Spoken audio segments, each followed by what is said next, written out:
बीड जिल्ह्यामधील संतोष अण्णा देशमुख यांच्या हत्येला आज 50 दिवस उलटलेले आहेत. तरी पण एक आरोपी ज्याच्यावर गुन्हे दाखल झालेल्यातला एक आरोपी आणखी फरार आहे. ही बीड जिल्ह्यातील पोलीस यंत्रणा असेल किंवा CID SIT यांचं सर्वांचं किती चांगलं कार्य, हे काय कौतुक करावं हे मला कळत नाही. कारण संतोष अण्णा देशमुख यांच्या हत्येला 50 दिवस उलटून गेलेत. SIT स्थापन केली, न्यायालयीन चौकशी चालू आहे. ही न्यायालयीन चौकशीच्या अंदर पण एक तिसरी समिती स्थापन केलेली आहे. परत पुन्हा CIDकडे तपास दिला आहे, तरी हा आरोपी सापडत नाही.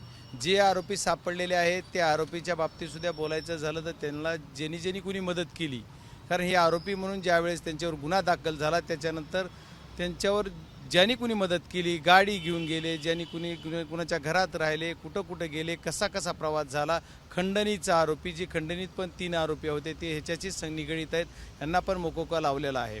सर्व जवळपास 9-10 लोकांना मोकोका लावला. फक्त एकच ज्याच्यावर प्राथमिकदर्शी गुन्हा दाखल झाला नव्हता असा आरोपी सहआरोपी झाला, तो सिद्धार्थ सोनवणे नावाचा. आणि त्याच्यानंतर बाकीचे आणखी भरपूर जण आहेत की ज्यांनी CIDला जाताना गाडी होती, ज्यांनी कुणी रगी काही ब्लँकेट नेऊन दिलेत, ज्यांनी कुठं जायला त्यांना मदत केली, ज्यांनी पैसे पुरवले, ज्यांनी गाड्या पुरवल्या, ज्यांनी संरक्षण दिले, ज्यांनी ज्यांच्या घरात ठेवले, असे सर्व लोकसुद्धा सहआरोपी झाले पाहिजेत.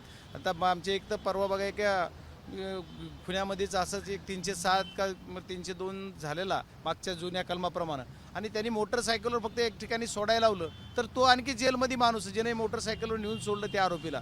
आणि मग यांनी तर फार 5-5 दिवस 10-10 दिवस एक हप्ता काही लोकांनी त्यांना सांभाळलेलं आहे एका खोलीमध्ये त्यांच्या घरामध्ये. तर त्यांना आणखी सहआरोपी का केलं जात नाही? यांच्या एवढ्या मोठ्या प्रॉपर्टी असा पडल्या जातात, या प्रॉपर्टीवर आणखी काही ॲक्शन घेतली जात नाही आहे. यांच्या कोणती ह्या पत्नीच्या नावावर, त्या पत्नीच्या नावावर, मुलाच्या नावावर ही सर्व राकेट आहे. या राकेटचा पूर्ण मी पहिल्या दिवसापासून म्हणतोय की संघटित गुन्हेगार आहेत. त्याच्यामुळे संघटित गुन्हेगार एवढ्या 7-8 वर थांबणार नाहीत, तर असे 100 लोक आहेत. या सर्वांना एकत्रितरित्या त्याच्यात बघितलं पाहिजे की पहिल्या दिवशी कट रचल्यापासून ती खून होईपर्यंत आजपर्यंत ज्यांनी की या आरोपींना मदत केली त्या सर्वांना याच्यात घेतलं पाहिजे, ही आमची मागणी आहे. आणि हे कधी करणार आहेत पोलीस आणि या मायबाप सरकार, त्यांच्यावर कधी लक्ष देऊन त्यांना काम करायला लावणार आहे माहीत नाही.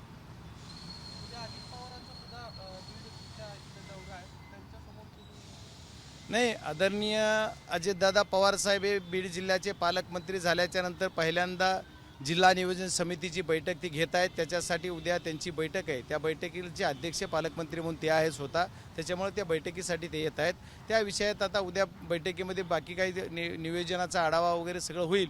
त्याच्यात आम्ही कायदा व सुव्यवस्थेच्या प्रश्नावर सुद्धा त्यांना बोलणार आहोत. कायदा सुव्यवस्थेचा जो विषय येईल त्याच्यामध्ये हा विषय मी 100% मांडणार आहे. आणखी बरेच विषय आहेत, रीती आहे, राख आहे, गुटखा आहे, मटका आहे, एवढे सगळे आणखी भरपूर विषय, अवैध धंदे जेवढे आहेत या सर्व गोष्टीवर उद्याच्याला अजितदादा पवार साहेबांना आम्ही बोलणार आहेत. एवढंच नाही तर जी DPDCचं नियोजनची मागची बैठक झाली, याचा निधी फक्त एकाच तालुक्यात त्याचे कामं काय झालेत आणि त्याचे बिलं कसे दिले गेलेत, त्याचे कामच झाले नाहीत. 261 कोटीचे कामच न होता बिलं गेले म्हणजे मागच्या DPDCतले. ह्याच्या अगोदरचं तर आणखी 2-3 वर्षाचं काय वेगळं प्रकार आहे. आता बघूया जसं उघडं पडेल जसं होईल. आता कोणचं शहर राहिलेलं नाही महाराष्ट्रात की ज्या शहरात ह्यांच्या प्रॉपर्ट्या नाहीत. मग हे प्रॉपर्टी आल्या कुठून, ह्यांचा बिझनेस काय, यांचं काय व्यवसाय, ह्या सर्व गोष्टीची तपासणीसुद्धा अजितदादा पवारसाहेब काळजीपूर्वक बघतील. त्याच्यामुळे या सर्व गोष्टीकडे बघताना याच्यात सरकारने निष्पक्षपातीपणानं जर कारभार केला तरच ही आम्हाला सर्व असताना चांगल्या पद्धतीने न्याय मिळेल अशी अपेक्षा आम्ही सरकारकडून करतो.